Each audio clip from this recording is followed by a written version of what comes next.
जमिनीची फसवणूक विक्रीपत्र रद्द कसं करायचं?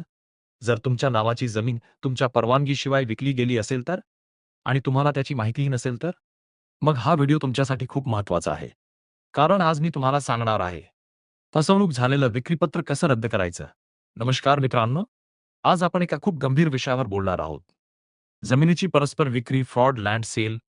महाराष्ट्रात असे अनेक प्रकार समोर येत आहेत, जिथे साहित्यदारांची संमती न घेता जमीन विकली जाते. समजा राम आणि श्याम हे दोघे भाऊ आहेत.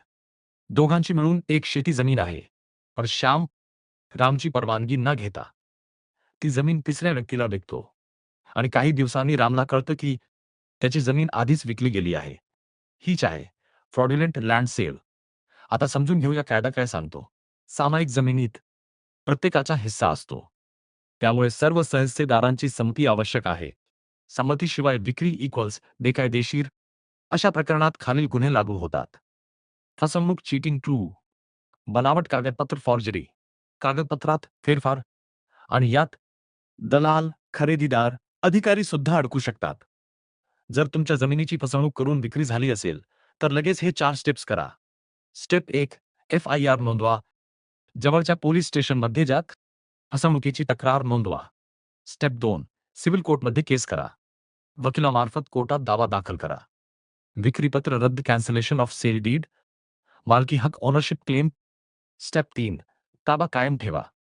जर जमीन तुमच्या ताब्यात असेल ती कुणालाही देऊ नका. स्टेप 4 ते 7/12 नावबदल थांबवा. तहसीलदार बाय तलाठी यांच्याकडे अर्ज करा.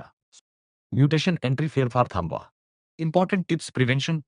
फसवणूक टाळण्यासाठी हे लक्षात ठेवा. 7/12 उतारा तपासा. फेरफार नोंदणी पहा. जमीन प्रत्यक्ष पहा. मालक कोण आहे ते खात्री करा. कधीही घाईत व्यवहार करू नका. Strong warning. लक्षात ठेवा, जमिनीचा व्यवहार हा आयुष्यातला सर्वात मोठा व्यवहार असतो. एक छोटी चूक आयुष्यभराचा तोटा देऊ शकते. CTA call to action. जर तुम्हाला ही माहिती उपयोगी वाटली असेल तर व्हिडिओ लाईक करा, चॅनल सबस्क्राईब करा आणि हा व्हिडिओ तुमच्या मित्रांना नक्की शेअर करा. कारण माहितीच तुमची खरी ताकद आहे.